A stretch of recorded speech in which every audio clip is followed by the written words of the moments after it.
Welcome back to episode 3 of the Everything Paddle podcast. Thank you so much for all the support on the first 2 episodes. I'm your host, Ewan, and I'm joined, as always, by my co-host, Jake. How you doing? As always, excited to be back. Yeah. We're in a new room again. New room, new location. Yeah. We've got soundproof, though. Got soundproof. Yeah. Someone in the comments actually said that I should get this stuff because apparently it makes the audio sound better. Yeah. So hopefully it does. We'll see.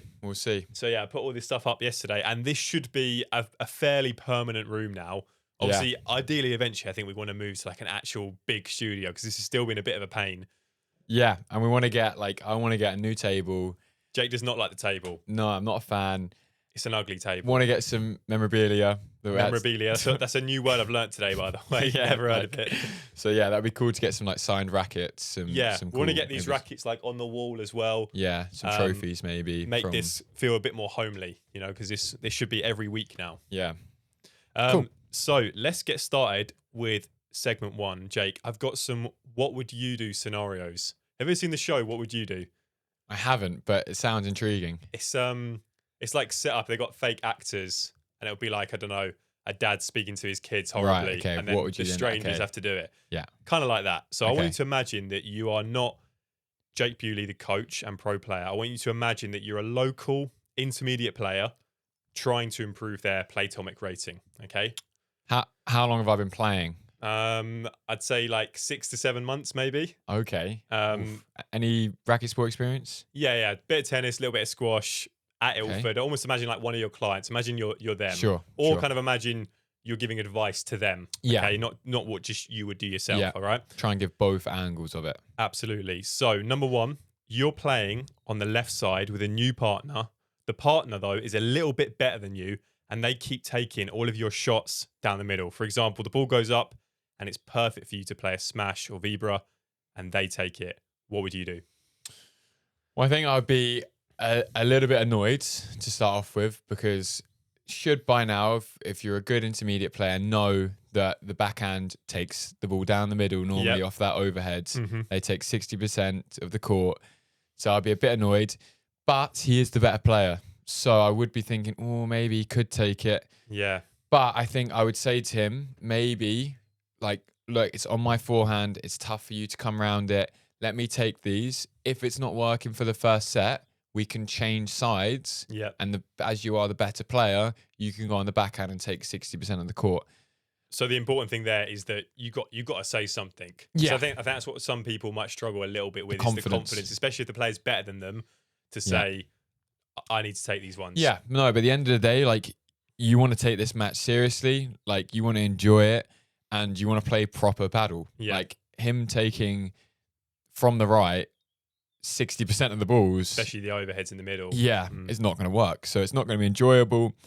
Ultimately, you probably aren't going to win. So you need to discuss that and have that conversation and decide what we're going to do from the next set. Yeah. If it's not working, if it's working, then I would still try and do the right thing. Also, I think maybe you could be more vocal as well. The ball goes Yeah. up, make sure you call it. Yeah, and communicate. You're there. Yeah. So they might think, oh, because I'm better, I need to take it. Yeah. It's a good question. Okay, number 2, you are playing a competitive match and your opponents are just constantly lobbing every single ball. They're sticking the ball up really, really high, but they're also not taking the net themselves. So you're playing your overheads, and bear in mind here, you're an intermediate level, so you're going to miss some of these. Your opponent's just constantly lobbing, not even taking the net. They're chilling at the back of the court, and you're making error after error. What would you do? This is so frustrating, right? Yeah. It's not paddle, and it's annoying to see. It's hard to coach as well. Yeah, it is difficult. You basically just got to stay really patient. Mm-hmm. Try and keep the net. You have to keep the net, even if they keep lobbing. Go back in. Yeah. I would just be thinking, okay, I'm not going to go too close to the net due to obviously being lobbed all the time. Mm-hmm. My next tactic would be to try and vary the pace, Yeah. the kind of the target area. So I'll be trying to play one to the side glass, then the next one down the middle. Yeah. Make it awkward for them to play those lobs. To Okay. the backhand. Yeah, and with good spin, right? A lot of slice, meaning that they now have to play low off the glass with good depth, and now I hopefully can step in with a volley, Yeah. and that way that changes the rhythm, and you can be a lot more attacking with your volleys rather than the overheads, because the confidence is going to be low. It's, And I it's think tough. as well, you don't have to play like the most amazing Vibra here. Yeah. You could just play like a slow one, but it's more about where you're playing. If you play it to the backhand or to the side, you're basically stopping them from being able to play that easy. Yeah. Playing to like the left side of the body is really important. Like get them where it's awkward to play another lob. And I like the first thing I said, patience. Yeah. Like you don't have to win it off the first lob. They're literally doing that because they just want you to make the mistake. Yes. Yeah. At the end of the day, you've got the ball to win the point. Yeah. They've got the ball to keep the ball in. So if you keep going, eventually. Great practice for your overheads as well. Yeah. You're in the advantage if you keep going with that situation. Okay, number 3. You're playing with a partner that is below your level and they're clearly really low on confidence. They seem tentative and tight when they hit every ball. And when they do miss, they get really low and also say sorry 5 times. Your opponents are now putting pressure on them and targeting them. What would you do? So should we do this in a tournament and in a casual match? Yes, tournament first then. Yeah, so in a tournament, I wouldn't be obviously getting that negative. You got to stay positive. Yeah. And again, patience with your partner. I think firstly, I would have a clear tactic from the back of the court and at the net, right? The tactic at the back maybe being with the forehand, you're going to try and lob most of the balls to the backhand player. With the backhand, maybe Chiquitas or something like that to try and get that cross-court play with me playing against. So they're not getting targeted as much. Exactly. So you have a tactic. So he's now stopped thinking about, am I going to miss this? Am I going to do this? You have one tactic, get the lob up to the cross-court, to down the line player, so then he can play cross-court. Maybe at the net, you take that one step closer, and then you allow for me to come behind you when they lob, and I can cover more of the overheads, so then they don't have to get in that situation. And then the volleys are a lot easier because they're at the net closer, right? And that tactic as well will distract them, hopefully, from being tentative, tight, and low on confidence. Like it's really important because now they're not thinking, all these things in their head, right? That's what they're thinking. But they have a tactic to focus on and go, okay, I know my job. Like I know what I need to do now to win this match. It's not going to be enjoyable as much as if you were playing well, but sometimes you got to get the job done. Casual match. Now this is different because it's like you almost got to have a bit of a heart to heart with him. I think don't just send him to the net. Exactly. Yeah, it's very different, right? Because you want them to enjoy this. This is their time where they've maybe come from work and it's a casual match, fun, right? Yeah. So just be really positive. Say, look, it doesn't matter if you miss. I don't care. You're allowed to miss. Yeah, this is where we're learning, right? Like this is the time where you want to practice your stuff. So if you want to do anything, you do it. Make faces. Yeah. Just it's enjoy not it. Help them ever. Get rid of your ego for a match, right? Yeah. Just because it happens a lot where people go, my partner's worse. Yeah. So it was a casual. It doesn't matter. It's a tournament. It's different. At the end of the day, if you want them to play better, if you stay relaxed, they're going to. But if you pull faces and get annoyed, they're going to play worse. Yeah, so exactly. You're hurting yourself there. Okay, number 4 then. You're playing in a paddle tournament against 2 tough opponents. You win the first set by playing well, and in the second set, you start hearing some claps behind you and distracts you. What would you do? Is this a link into the next sequence? Yeah, a little bit. Yeah. That's a really tough situation, but you should be full of confidence. Like with winning the first set, that should boost the confidence. So hopefully you're now starting to get into the match, with the confidence and building it, and you shouldn't turn those claps into negative thoughts, right? You've got to be positive. Like we keep on saying, the claps are difficult, especially when you was in. Oh, sorry, it's me actually. Go on. We'll get onto what. Yes, yeah. Hold on, we'll do my intermediate player. The claps are going to be difficult, but I think from this might be speaking from a little bit of pro experience as well. Anyway, I like to turn it into you got to turn it into fuel. You've really got to be turning those claps and those thoughts in your head that they might be thinking this and they're being all negative about our way of playing and stuff like that. You've got to turn that into no. I want to beat these guys and Mhm. prove these guys wrong. Like, Yep. and I know that I can beat these guys. It's just motivating, right? Yeah. To say, So yeah, that kind of was linking to my recent tournament video. So just to give a little bit of background on that, I played a tournament in Stratford recently. I made a tournament video, and if you haven't watched it, definitely recommend watching it, just because there will be spoilers now in this bit. And for context, yeah, right? Like, just for context as well, just so you know what we're going to be talking about. But but come back to this. yes, of course, There make you sure go. to come back to this afterwards. So just to sort of give a bit of background, played a tournament in Stratford with Aston, player. and yeah, we won the first round, lost the second round on tiebreak. One of them games that I know I definitely could have won. Yeah. Like I know I'm better. Yeah. you know? Yeah. I thought you was going to win. Yeah.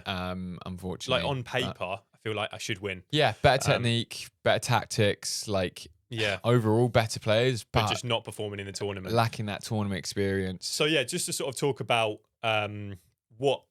what went wrong for me overall. A lot of people thought in the video it was due to people clapping in the audience, and it was maybe a little bit, but maybe only for one or two games at the start of the second set. Yeah. And there was this bit in the video as well, like you've really found this funny. Yeah.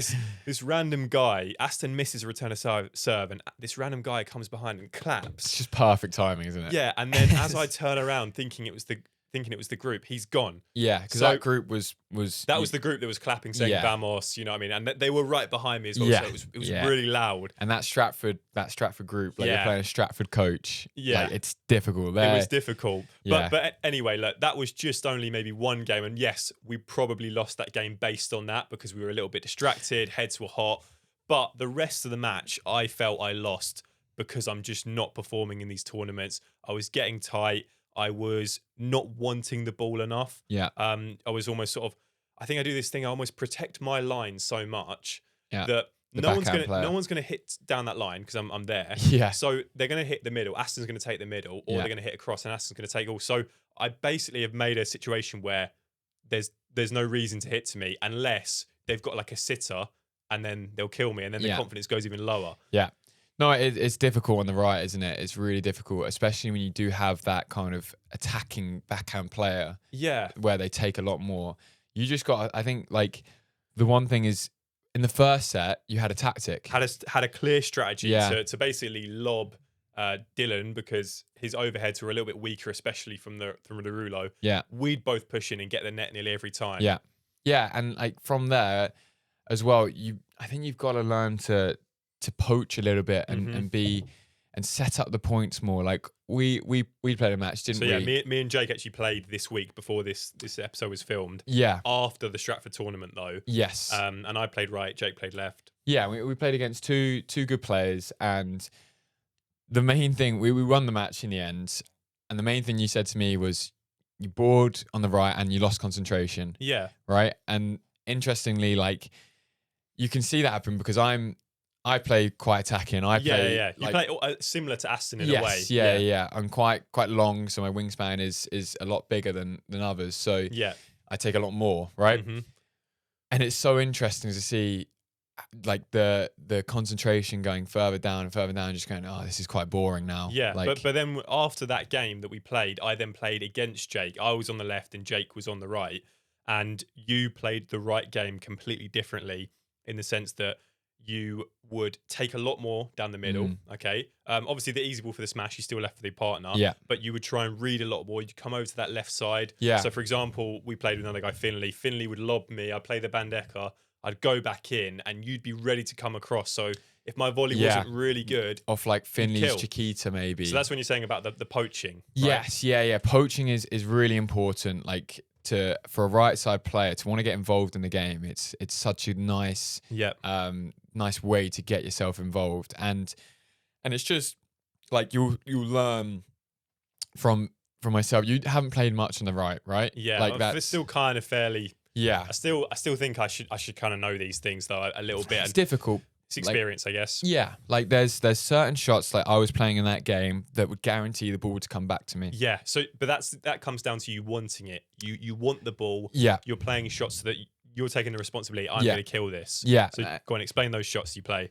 yeah. Like one obvious one was like rather than playing, because we was playing against Harry Jiggins, a really good friend of ours and a good player, and his generic kind of style is to go down the line a lot. Yeah, so not back cross court to Jake. Yeah, so me playing cross court doesn't get the ball back to me. Yeah. So you've got to think of ways, how can I play this? So like if I get lobbed, for example, rather than going diagonal, go down the line slowly with kind of that Vibra or the Bandeka, force you to play in the corner, and then from there... It's very difficult for me to then go back across. Exactly. I'll go down to you and you'd be closing in. Exactly. Yeah. So then you have those shots that kind of the 3 shots. You either lob again, and I've got a tall partner who plays very aggressive and has got the attacking Vibra. Yeah. Or I'm on top of the net and you're playing to my volleys. Yeah. And that's exactly where I want it to be, right? Yeah, and I found it actually really difficult because, I just wanted to basically take on, my strategy in that game on the left was just take on Finley cross. Yeah. But I couldn't really because you were always coming across, and then I had to think, I need to send one down the line here to Jake to keep him back in position. Yeah. So naturally you're getting the ball loads. And it's difficult because my wingspan again is long. So it does help, like you can cover a lot of the court as well. And it's just knowing that as that right side player, I've learned this kind of recently, that being a little bit closer to the net and having that option where your backhand player can come behind you a little bit is really effective. Really difficult to defend against. Especially if you're quite quick at the net. I think for me, that's sort of what went wrong for me in that tournament. And it was a frustrating one because it was another one of those, round 2 losses where, like, I think my last 5 tournament videos have been like a round 2 loss. Like, it's getting a little bit repetitive, and I felt that frustration from people that were watching in the comment section. So we got some comments did brilliantly, like did so well. 1 out of 10. The views are good. 1 out of 10. That's so best video out of my last 10 performing. Views are good. Comments were all very much saying like the claps got to you, mental side of the game. Let me read some comments out. You get some comments ready, and I'll just explain, because I think the claps, they impacted a bit, but I think what we just spoke about there with Jake is the main reason I lost that game. I don't think it was to do with just those few claps, but obviously I've included that in the video because it's a good, interesting, talking point. Yeah, just enjoy life. Just enjoy life. There you go. That's one of the comments. Just enjoy. Fair point. Enjoy life. Like, just like Metacrawler 4132 says that, life is good when you can worry about paddle games. It's a fair point. It is a fair point. so true. Like some of these comments are great. Like the Rafa Nadal. Go on, read that one out. It's so good.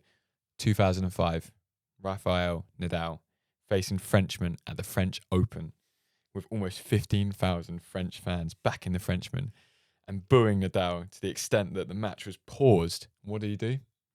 He silenced them. Yeah, and destroyed their player. See, I think that's the thing. Like, again, it's a completely fair thing to say. I think I'm kind of in this weird spot though, because I do these tournament videos just for the entertainment, right? I obviously want to win. I want to improve. I play, 3, 4, 5 times a week, but I'm not trying to make it as like a pro player. So I think this is where I need to kind of try and get that message across to the audience a bit, because they probably watch like Pad Lactico do some similar videos, and he's got a clear goal. He wants to be top 800 in the world. Yes. He has training all the time with these coaches. Like, I'm not doing that. Yeah. I'm just trying to show you like a different view of I want like to show tournaments. And the tournament videos do well. So obviously I'm going to do they're them. Fun. They're fun. Like, you enjoy it. I enjoy playing the tournaments, but like, then like that comment, like comparing me to like Nadal, like I'm not trying to be Nadal. You know what I mean? It's just, so I think I felt the element of frustration from people watching that I wasn't winning. And I knew this was going to happen, and it's going to probably, I can imagine if I play another tournament next week and get knocked out early, people are going to be like, you need to do this, you need to do that. Yeah. It's like, yeah, I know. You're always going to get that, right? But I think we're going to do a tournament together. Yeah. And like, the way I play is funny enough, because we were talking about on episode 1 about me playing with George Weller, the guy, and that's actually one of the comments, how you played. Go on, read out that comment just for people. Let me see. You played a team a few tournaments ago who were completely stoic, whether they won or lost points. Yeah. I really felt like that approach could benefit you from that mentally. It's worth trying. Yeah. Maybe if me and Harry play together, or me and Stan, maybe we could try it. I don't think Stan's a good example. No, Stan's not a good example. And with you as well, I don't think it would work. No. I need to get up for the tournament. I need to get up for it. And George, to be fair, was changing his style to help me. So that was beneficial. Was George getting pumped up then when he played with you? Yeah, he would help. Like, maybe not speaking as much. Like, that's interesting, because my head never really goes down, because like I always know it's horrible to think, but they could break their ankles at 5-0 or 5-0 up, right? Like one set up, So you 5. always keep believing with that thought in there. Right, like Okay. there's always, if you make one more point go, like there's always a chance. It's Yeah, horrible to think, but I feel like it's a good mindset. And I still think that could work for me. Just a completely no reaction. I could always try it. I got one comment here. I am a sports psychologist, so I make a living out of these types of problems. Playing paddle tournaments regularly and losing it over 3 people clapping is just bizarre. Yeah, first of all, you're not a good sports psychologist. I was literally thinking, like, why would I go to him if I went to him? I've got this issue. People are putting me off in the crowd, and he was like, "That's just weird." Yeah. What the hell? Yeah, no, like, we just such a. like you appreciate every comment you get, right? But like some of them are just silly to the point. A few people have replied to that saying like, "You're a sports psychologist?" ? Yeah. Like what? Yeah, no, and I'm an astronaut as well. And like I said, anyway, like I'm not. I don't. I think that's the thing. The video come across like I lost it because of the claps, but I don't. I think it was a lot more than that. Yeah, and there was, and this one's good. Lol, bro.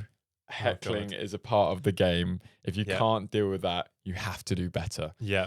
I played rec basketball, so recreational basketball. Damn. And the chirping is insane. The chirping is insane. Do. Yeah, no, like the heckling I get that point of view because I actually saw a couple people saying like it's sports that you're going to get heckling. I think if you compare it to football, for example, happens I think a lot. The only thing you would say in paddle is quite rare to see that. Maybe at other clubs it's different, but at Stratford you wouldn't expect some random guy to clap when you missed a return. Yeah, like, it was just perfect timing. Like, what the hell? Why are you doing that? You know? Yeah, it was unfortunate, but that's why like there's so many things like proper sports psychologists that actually know how to deal with those situations, and like that I've spoke to, and you've got to like the nerves of that missing and getting frustrated. There's so many different ways that you can go about, and it's all kind of personal view. But like ones that's helped me is just like I've been saying, focusing on the tactics. Like that's probably the best advice I think you said is focusing on a specific strategy or tactic is great, and that's exactly what we did in that first set.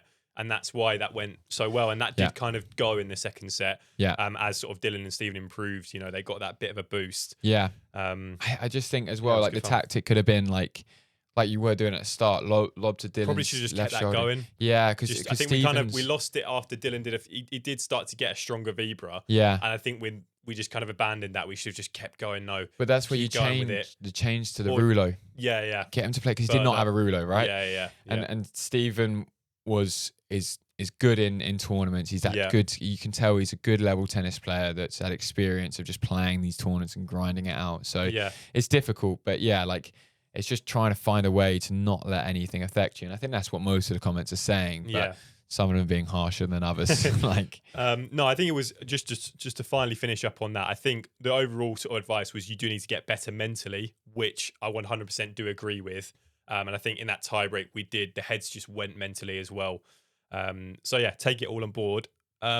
Let's move on to our next segment. Stephen owns you, I'm afraid. He definitely does own me. I need to play with Stephen next time. Yeah.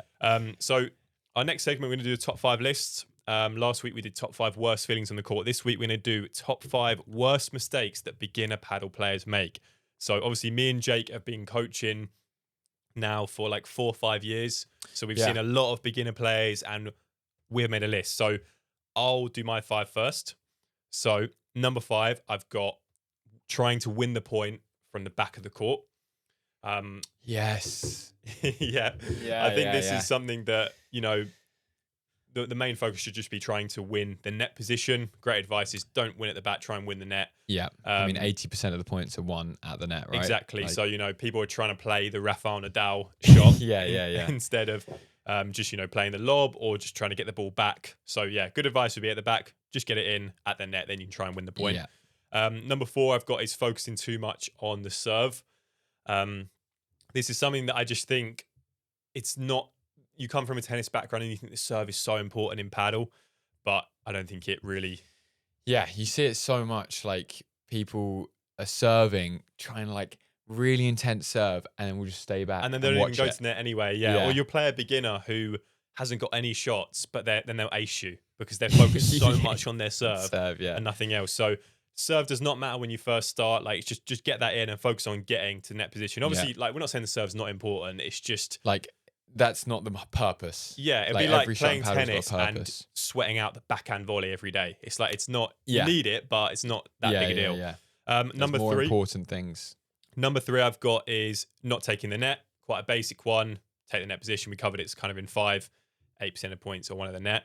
Yeah. Number two, I've got wrong grip. This is a mistake that I made for like a year and a half. That's a good one. When I first started, just holding the racket wrong. So you need the continental grip, obviously, and you know the reason why players do it is because they don't go with what's comfortable. Yeah. And you can play really good forehand volley, forehand smash, whatever with the grip, but the backhand, the kick smash, the vibra, like you can't play it with the wrong grip. And you coach people and they run round the ball to try and get just, on the forehand, just to avoid the backhand, just to avoid the backhand, exactly. So try and get the grip early. The earlier, the better. The faster in the long term. You might have a bit of short term pain for long term game. Yes, you got to lose to learn, right? Like that's unreal. Yeah, it's a good little TikTok clip. That yeah. And then finally, number one, bit of a boring one. Probably all heard this before, but hitting it too hard. And you know what? I bet people that have heard this advice still need to hear it now. Yeah, just reinsurance. Yeah, just like doing it. I reckon they've been told a year ago you're hitting it too hard. And they're like, yeah. And they probably still are hitting it a bit too hard. So, you know, half the power on all your shots. So my list, number 5 to start off with is no communication. Yep, good one. Yeah, and I'm a bit annoyed at I think your list is good here, by the way. I'm just going to add that in. But yeah, the no communication, like you see it so much like in the beginner level that they don't communicate where they are. It looks odd. I watched a game at Ilford the other day. And it's like, are they not having fun? Yeah. But they just haven't learned communication. Yeah. And the match goes on, like these rallies go on for like 30 seconds to a minute and it's just dead silent. Mm-hmm. I mean, you see at the pro level, they are constantly talking. Like it's so important to talk. And when your partner's hitting the ball, you're their eyes and ears. Yeah. Like it's so important to inform them where they are and what to do maybe. But yeah. That's my number 5. My number 4 is not using the glass. Mm-hmm. So it's like a common theme. Nearly put this one in myself. Yeah, like just volleying or half volleying. Yeah. I've been doing it a lot in coaching this week where they're trying to get to them to move out the way, use the glass, have more time, have more options than just playing that volley or half volley back. It's another short-term pain, long-term game. Like you got to lose to learn, people. Okay, that's really important. I say that all the time. Number 3, not preparing the racket. Very, very important. Yeah, like as soon as you know what side it's coming in, as soon as you know what shot you're playing, get the racket prepared. Intermediate level as well. Oh, it happens. They forget this all the time. Like advanced level. Very much. Yeah, when it's the most like such an important thing, but it's just that little bit of laziness creeps in. Yeah. You got to make it robotic. Like as soon as it comes into that corner, racket. Yeah. Racket, right? Like stuff like that. My number 2 is very similar to what you've been saying, to be fair, just more broad, not being in the right position. Mm-hmm. So in that no man's land. No man's land's a big one, yeah. Yeah, you're either in the net just in front of the second post, or you're behind that white line in line with those joints that meet with the glass. Avoid no man's land. You only hit one shot in there at that higher level. It's your transition zone. Yeah, transition zone's a good name for it as well. Yeah. You can go. I think some people think I'm not allowed to go. Yeah. Stuck here. How do I get over that? Yeah, you can. Yeah, do I run out the court? Yeah. No, you can obviously move through it, but you just don't want to stay there, basically. Yeah. Like max one shot to maybe block, but that's at that higher level if where you block and come forward. But that's a conversation for another day. Number 1, playing too fast. Playing too fast. Yeah. It's simple. You still do it now. Like it's just that constant thought of, oh, it's there. Boom, boom. I think it's one of them things. People say it so much. I think people almost ignore it a little bit. Yeah. There's people that we know at the club at Malden that hit too hard. Yeah. And they know the advice. They've heard it 100 times, but they still. And you tell them, and they go, yeah, I know. Yes, I remember that. Yeah. And the next ball, smack. Yeah. It's just what I find interesting. The harder you hit it, the harder it comes back. Yeah. It's like, why do you want to put yourself in that situation? And it's also like you obviously you can hit hard, obviously, but it's on the right ball. Opportunity. Have you ever done it? Have you ever coached someone and they're like smashing it at you, and then you say like softer, and the next ball they smash, and then they actually tag you as well? Yeah, that's annoying. It's frustrating. Yeah, 'Cause, really like, you've frustrating. been tagged and they're not listening Yeah, to you. yeah. And that's really annoying because you lose a bit of patience. And you have to kind of laugh it off like, haha, it doesn't matter, you Yeah. tagged me. But If anyone's been coached by me and you've tagged me and I've played it off like it was fine, he's raging. it was not fine. It was not fine. I did not enjoy that at all. No, it's fine. Okay, good list there, Jake. Should we No, it's answer good list just from both of us. a couple questions from the last podcast episode? So we want to do this every time. Yeah. So make sure if you're watching, leave a comment on any question and we'll answer. We'll pick like 2 questions each time. So I've got one straight away from Ethan. And Ethan says, I wanted to ask, when my opponent's play a lob and my teammate says that one of them is staying at the back of the court, what should I do? Great question. Yeah. I think a lot of people have learnt this communication, right? Of like, oh, both are, well, one back. But they don't actually know what it means. Yeah. No, it's a really good question. And it's a really simple answer. Like we've been saying the whole time, if there's an opportunity to get the net, take it, right? So if one of them is at the back, let's say I'm playing against you and I hear Ewan's at the back, I play my slow, deep ball back to Ewan. Yeah. Nice and easy, take the net position, and now I've got the advantage again. Remember, we keep on saying 80% of the points are won at the net, if not more, right? Like, yeah. So it's kind of like a golden rule of paddle there, that if the opponent's at the back of the court, you hit to them and then you take the net yourself. Yeah. No, it's a good question. And it's just, that's why communication is really important, because if you hear nothing and you might play a lob to the guy at the back, just giving them an easy ball, it's like, oh, we could have taken the net there, and it's you've missed an opportunity to get the golden kind so of standard, right? if I'm playing with Jake and I say Harry back, if he doesn't then hit to Harry, I'm a bit like, well, I told you. Yeah, the guy at the net's just had an easy ball on top of the net. And that would be your mistake for not listening. Yes, yeah, that's a good point. Next question. I've got a question from the Muddybeard. Legend. It's a great name. Great episode. Thank you, Muddybeard. Thank you, Muddybeard. He has a question. So I think we've covered this a little bit over the podcast, but it's good to go over it again. Mm-hmm. When your partner is clearly having an off day and won't get out of his own head, how do I get him from, replaying those lost points over and over? How do I get that away, get him away from thinking about that? So that was obviously we've spoken it a lot today. So I think probably the best point that we said today was to give them a clear strategy or tactic to work on, because it will just distract them from that head loss. Yeah. Like, have a strategy from the back and have a tactic at the net. Like, that's really important. And again, like we spoke about in tournaments and casual, like you can just always be positive in both of those situations. Like, yes, you can tell him the confidence and the tell him he's doing good. And that will help. But at the end of the day, I think tactics as well is really important. Yeah, absolutely. It's a good question from the Muddybeard. Excellent question. Okay, thanks a lot for watching this episode, guys. Really appreciate the support. As I said before, leave any questions down below and we will see you in the next episode.